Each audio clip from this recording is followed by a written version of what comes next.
O Senhor esteja convosco. Proclamação do Evangelho de Jesus Cristo segundo Lucas.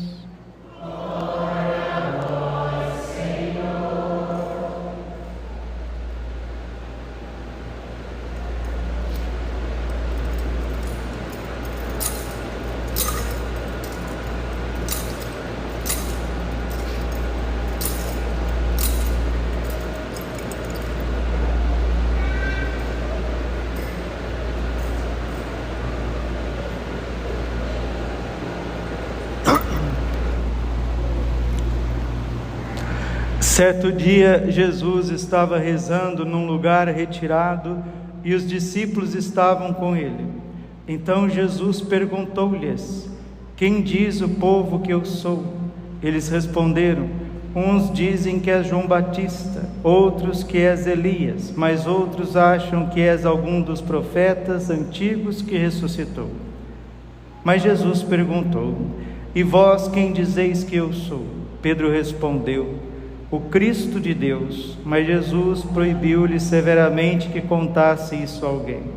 E acrescentou: o Filho do Homem deve sofrer muito, ser rejeitado pelos anciãos, pelos sumos sacerdotes e doutores da lei. Deve ser morto e ressuscitar no terceiro dia. Depois Jesus disse a todos: se alguém me quer seguir, renuncie a si mesmo. Tome a sua cruz cada dia e siga-me. Pois quem quiser salvar a sua vida vai perdê-la, e quem perder a sua vida por causa de mim, esse a salvará. Palavra da salvação. Glória a vós, Senhor. Ave Maria, cheia de graça, o Senhor é convosco.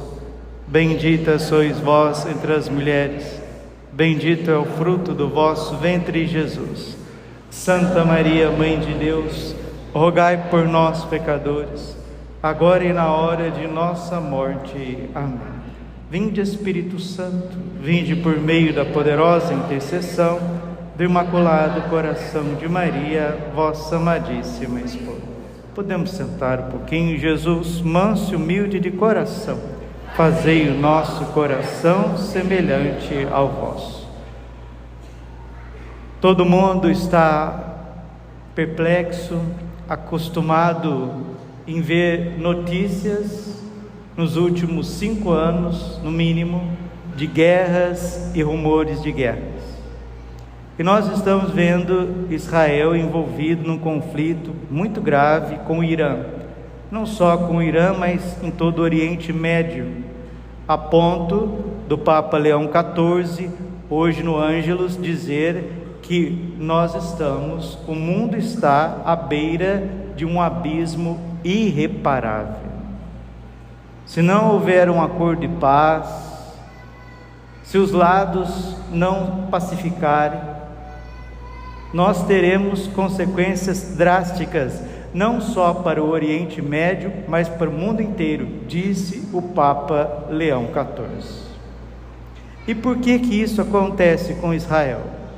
Vocês percebam, Israel vive em litígio com os outros povos. Se não é uma coisa é outra, se não é um povo é outro, se não é um ditador é outro, se não é uma situação é outra, e é a Segunda Guerra e o Holocausto, e Israel parece que não tem paz.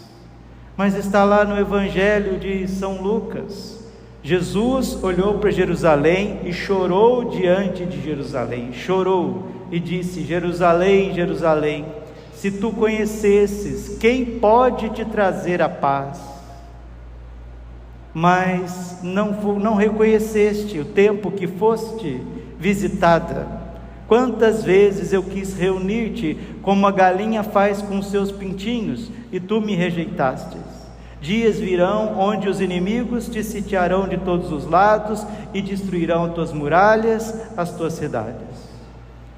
Dito e feito que nosso Senhor Jesus Cristo, Ele mostrou no tempo histórico que Ele estava nessa terra, que a história, que os anos O destino de Israel, enquanto não acolher Jesus como Senhor e Salvador, será guerras e mais guerras, lutas e mais lutas. E isso tem uma consequência no mundo inteiro. Por quê?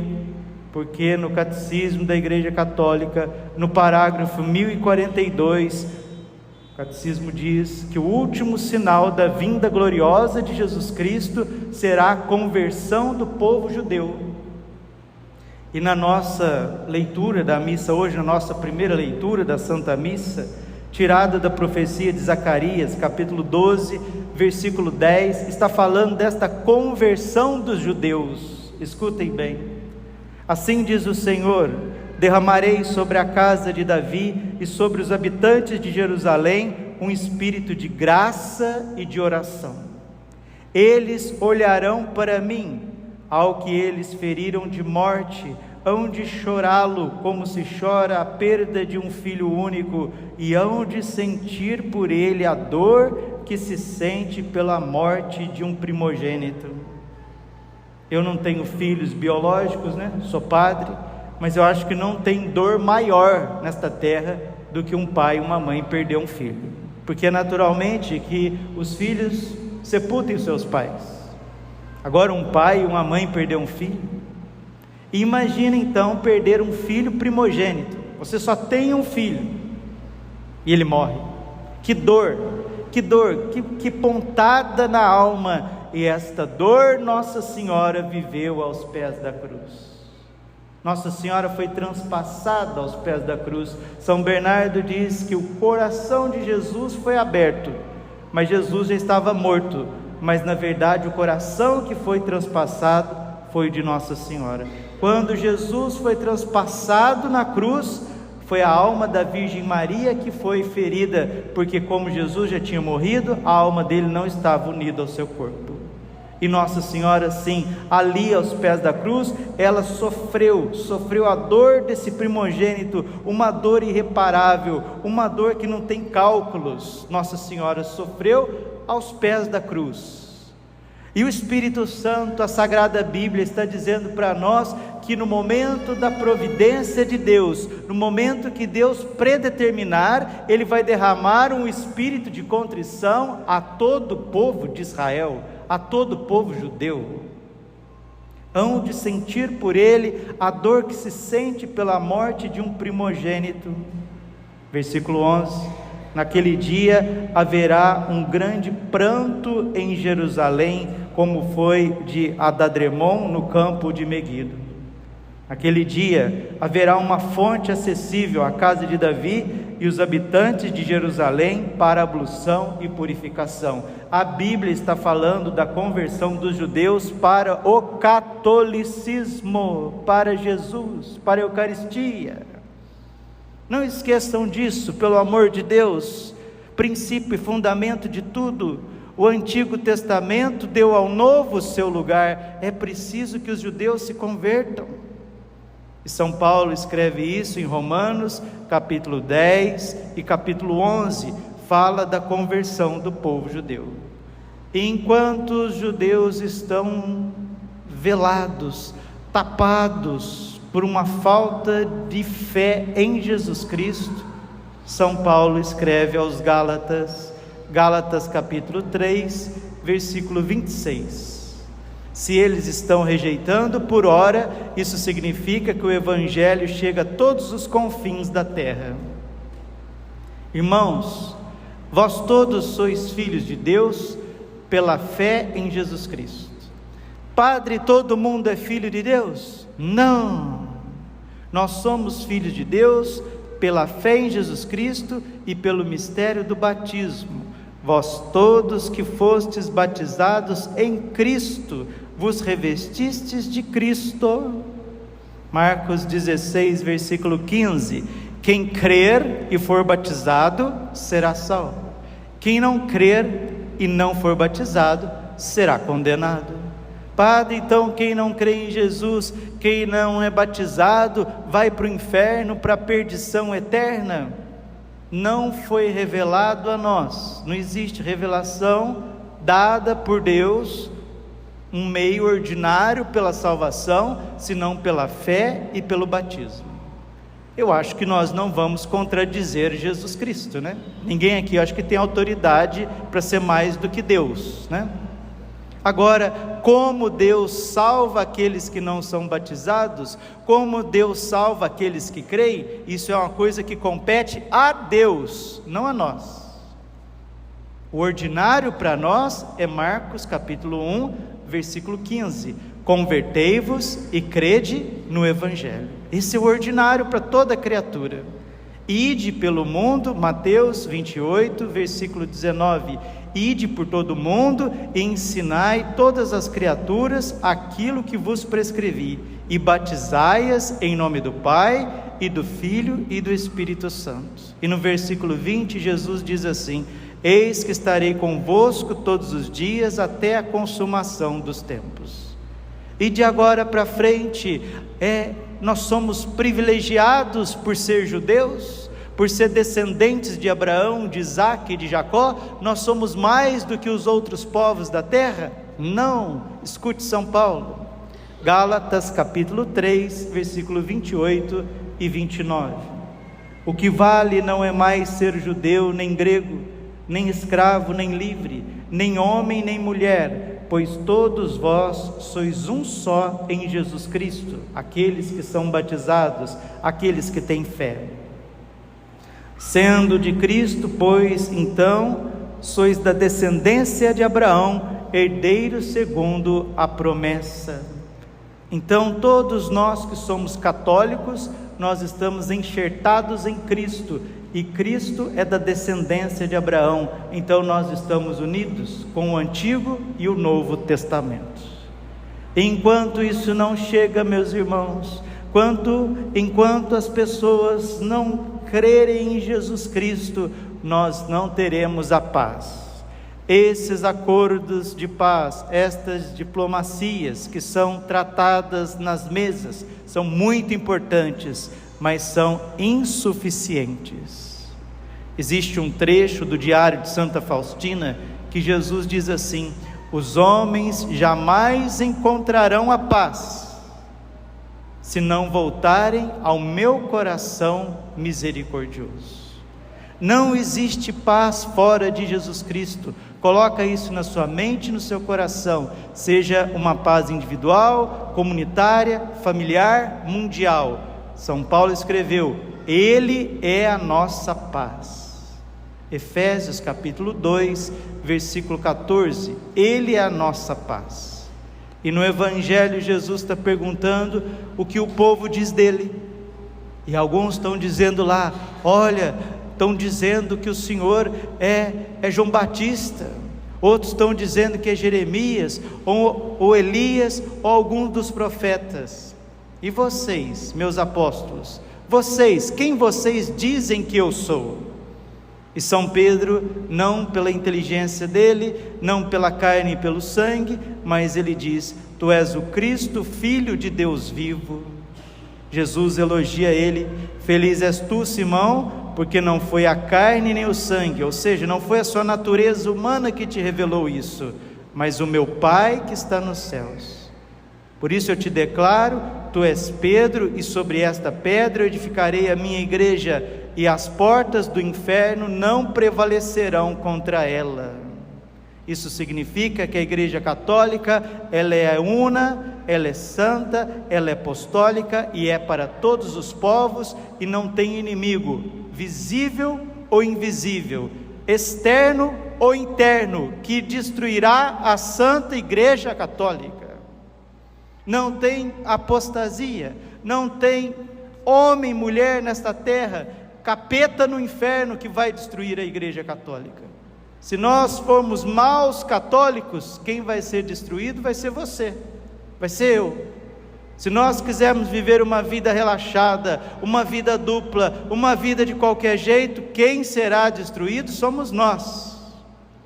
A igreja perdurará e ela salvará os seus filhos. Padre, mas o que eu faço da minha vida? O que eu faço do dia a dia, Padre? Está escrito: Depois que Jesus disse a todos, olhou para os apóstolos e disse, e a todos nós: se alguém me quer seguir, renuncie a si mesmo, tome a sua cruz, diga dia após dia e me segue.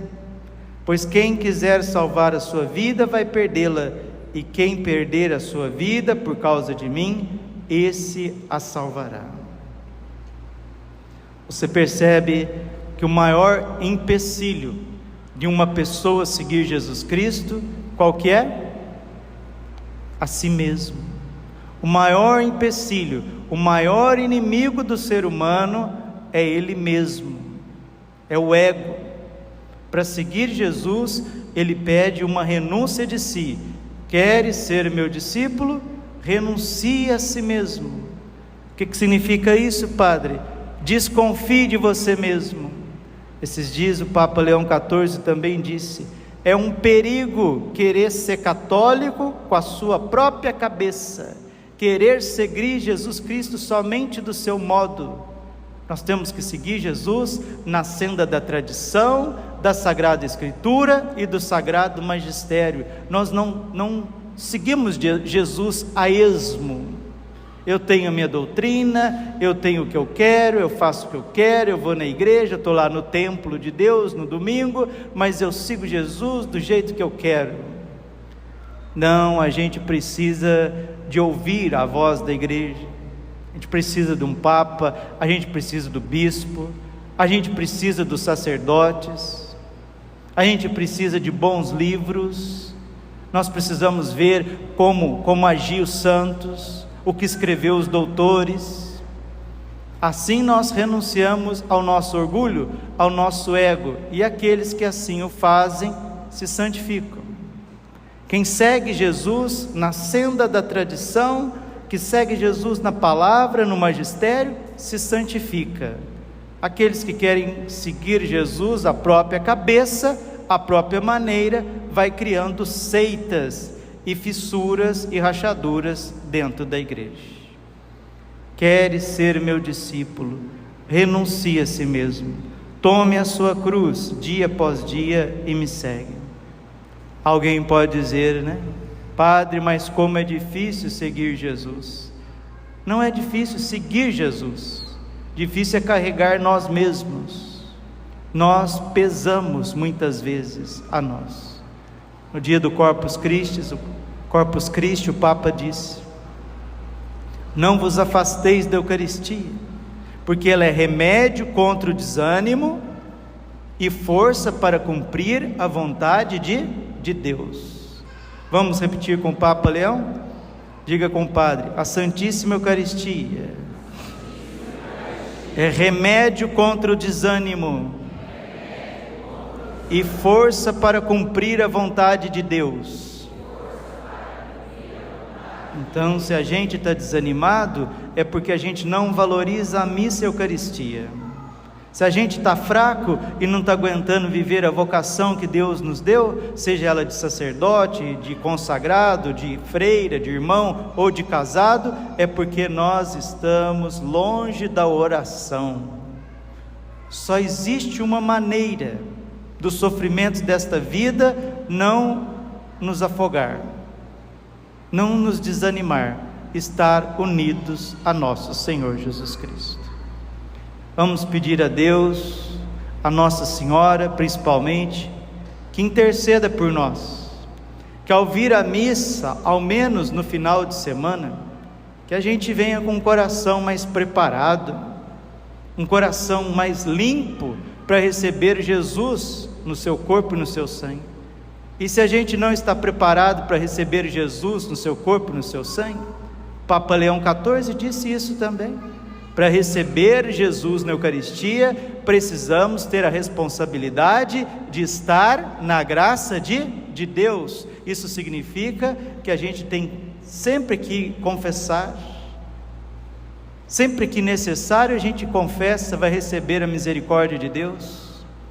E uma pessoa que vem na missa com muito amor, com o coração limpo, confessado, e recebe Jesus, recebe uma injeção de ânimo, porque tudo posso naquele que me fortalece.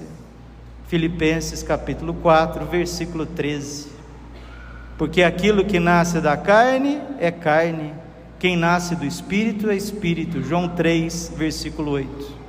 Se não nascer de novo, não entrareis no reino do céu.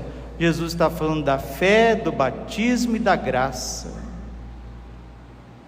Fé, batismo e graça. Que ao chegar a sua morte, que ao chegar a minha morte, que ao chegar a nossa hora, sejamos homens e mulheres cheios de fé, batizados, e que a morte nos encontre na amizade, na graça de Deus. Assim nós veremos Deus face a face.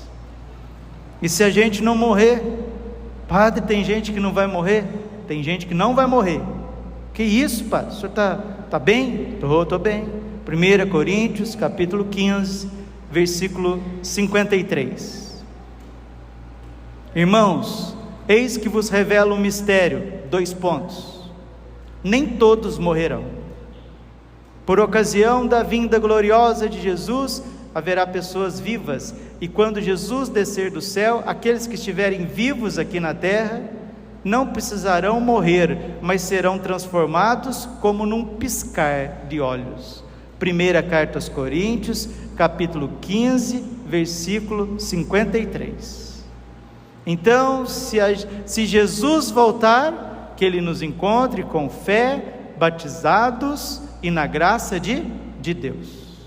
Se morrermos, não sabemos quando, que nós estejamos cheios de fé, batizados e na graça de Deus. E vós, quem dizeis que eu sou? Glória ao Pai e ao Filho e ao Espírito Santo, como era no princípio, agora e sempre, por todos os séculos dos séculos. Amém. Coração imaculado de Maria, confiança, saúde e vitória. Com alegria, hoje é domingo, hoje é dia de professar a nossa fé. Antes da gente se orgulhar do hino nacional, antes da gente ser patriota, se orgulhar do nosso país, da nossa nação e saber cantar com respeito o hino, nós temos um hino que nos precede, um hino que precede o Brasil, um hino que precede os brasileiros, é o credo apostólico. Esse nós temos que professar com muito amor, muita fé, estar firmes, cheios de Deus, do Espírito Santo, que por conta desse credo, milhares, milhões de pessoas derramaram o seu sangue para que nós estivéssemos aqui agora dizendo amém. Creio em Deus Pai Todo-Poderoso, Criador do céu e da terra, e em Jesus Cristo, seu único Filho, nosso Senhor, que foi concebido pelo poder do Espírito Santo, nasceu da Virgem Maria, padeceu sobre Pôncio Pilatos, foi crucificado, morto, sepultado, desceu à mansão dos mortos, ressuscitou o terceiro dia, subiu aos céus, está sentado à direita de Deus Pai Todo-Poderoso, de onde há de vir a julgar os vivos e os mortos. Creio no Espírito Santo, na Santa Igreja Católica, na comunhão dos santos, na remissão dos pecados, na ressurreição da carne e na vida eterna. Amém. Com muita alegria, cantemos o nosso ofertório.